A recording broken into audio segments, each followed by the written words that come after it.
Yesterday, I got this comment on my Instagram post, and I'm just going to read it from my laptop because I have to add this in green screen. And the comment goes, I want to tell you that you changed my life. I started watching your videos back in 2019. At the time, I was 12, and I dealt with a lot of insecurities about my dark skin. I was going through my woke era, and I noticed how a lot of people like me weren't represented in film. It brought me discomfort to rarely see a dark-skinned woman/girl in film. But you promoted us, dark-skinned women, to play feminine roles or roles other than a ghetto baby mama, air quotes. I came to the realization how film had a lot to do with the inner hate I've had for myself all those years. I'm sorry, guys. Ooh, I can't even see clearly. It was because being dark skinned and undesired is fed to us through film. You don't see people like me in film, even in cartoons. The same narrative that was being fed to me as a child over and over again made me want to be like the people I watch every day. Newsflash, those people looked nothing like me. Every single time your videos came up on my FYP or promoting dark-skinned girls/women actresses in film inspired me and gave me courage. You were one of the first people that I sat down to watch that made me feel beautiful. So thank you for what you have been doing. My life may have its ups and downs, but just know that your work goes through people, it works miracles and does wonders. You are doing it perfectly at your own pace. I am so proud of watching you grow and how far you've come. From the bottom of my heart, I want to say, keep going. Don't let nothing or nobody stop you. Like, I cried so much when I read this comment. Like, just from this message alone, you're so smart and you're so beautiful. I went to your profile, you're absolutely gorgeous. Like, I know you speak French because you're Haitian. Genre, t'es magnifique. And I hate that so many girls and children go through this. Like, oh my God, it makes me so angry. And that's why I will never shut up about women in film, especially women that are darker and that look like me. Like, this world is so messed up, and I hate that we live in a world that makes children feel bad. Like, if you want to make an adult feel bad, you're still a terrible person, but fine. But really, you gotta go for children? Seriously? Like, that's one thing I just cannot stand.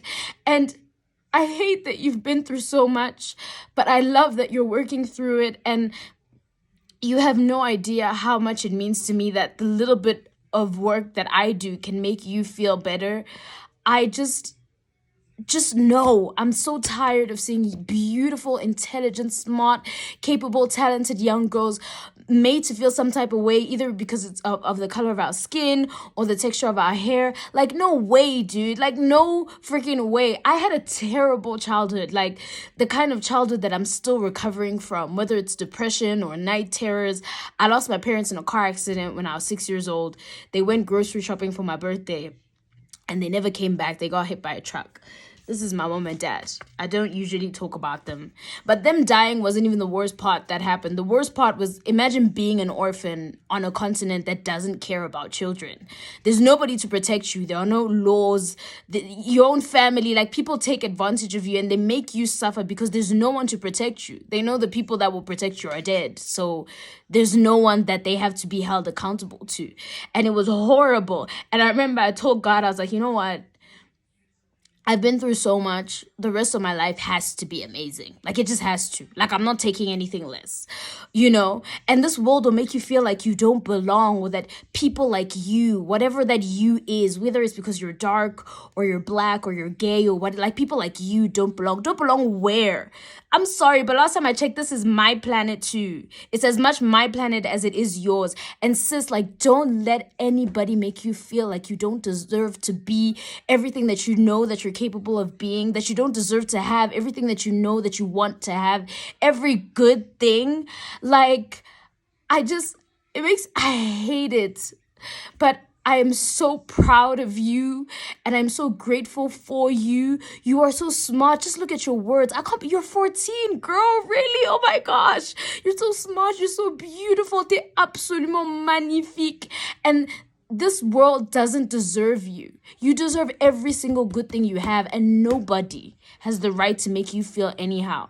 The same way you told me that, the same way I'm telling you that if I have to make a video once a week just to make sure that you're okay, just to remind you how amazing you are, I will do it. But honestly, these words made me cry, and I'm just like, I'm overwhelmed. I'm happy, but I'm sad at the same time. But I'm so happy that you're working through your struggles. I know people say this all the time, but I genuinely feel like the older I get, the more confident I get and the more comfortable I get in my skin. Like, nobody can tell me anything. And also, you learn to develop this sense of love that comes from outside the world. Like, someone recently gave me a piece of advice where they're like, when you're your own validation, no one can take it away from you because your validation doesn't come from anybody else. On a good day, I look at myself in the mirror and I'm like, damn, I look great. But even recently at the red carpet that I just did, my dress was huge. And this was my first time hosting. Imposter syndrome almost kicked in, like, oh my gosh, I don't belong around these people, like, I don't belong here. And then I was like, screw that. I wore the biggest dress possible, and I remember even telling my director, I was like, my dress is really big, just make sure that there's space for me on the red carpet, because I'm taking up that space, because why wouldn't I? This is my planet too, is it not? Do you know what I mean? And even when it comes to my look, I love my skin. I love it so much. And sometimes I don't know what it is about people. They feel like as a woman, first of all, and then as a black woman, and then as a darker woman, they have to humble you. I'm so sorry. I'm sorry. They have to humble you. Like, I remember I was in high school and I was looking for a new profile picture. I was with like a group of girls from my class. And I pick on a picture where I feel like I look really pretty. And I was like, oh, let me put this profile picture. And some of the girls were like, oh no, don't do that. You look so dark in it. And that comment, oh my God, that comment, I looked at her. I was like, it's my skin tone. And she was like, ugh, whatever. I was like, no, whatever what? Am I supposed to feel bad because I look darker in this picture? But I look beautiful. Like, the skin is not a factor. If you feel some type of way about looking darker, that's your problem. But don't make your problems mine. Do you know what I mean? Like, people will try to humble you. But the older I get, I feel like my confidence grows. Like, you can say whatever you want to me. I know who I am. From a superficial aesthetic level, I know that I'm beautiful. I may not be beautiful to you, but I'm also not trying to date you. Like, I don't know you. But also, like, on a practical level, I look like my dad and my mom. And they've been dead so long that sometimes it feels like they were never even here. But every time I look in the mirror, I can see them. This part, this is my dad. This is my mom. So I literally can't not love myself, because loving myself means so much to me, because loving me means loving them as well. So honestly, and when you have that kind of validation coming from within, girl, it doesn't matter what anybody says. This is your planet. This is your life. This is my life. Honestly speaking, no one has the right to take that away from us. And there are so many incredible black women and dark-skinned women across the globes that are doing phenomenal things. I will never shut up about them. The Lupitas of the world, the Viola Davises, the Genevieve Nnaji's, like literally the Lydia Forsons. There are so many incredible women doing great things. And that's why I never shut up about them, because I feel like every time they win, we all win. Like, every time they're seen, every time they break barriers, we all do. And I feel so blessed that I've been able to be that for you. But girl, trust and believe. You've been that for me too. And you're so young. Like, I can only imagine the future. I can only imagine the future for you, girl. Oh my gosh. Are you joking? I'm so excited for you. You're so incredible. Don't ever forget that t'es magnifique, tu es merveilleuse. You come from a long line of phenomenal people. Girl, you're Haitian. Your country is phenomenal. Like, carry that pride, walk with that pride every single day, and I will be here to remind you. Trust and believe. But thank you so much for this message. I'm sorry that this was long, but I had to say this.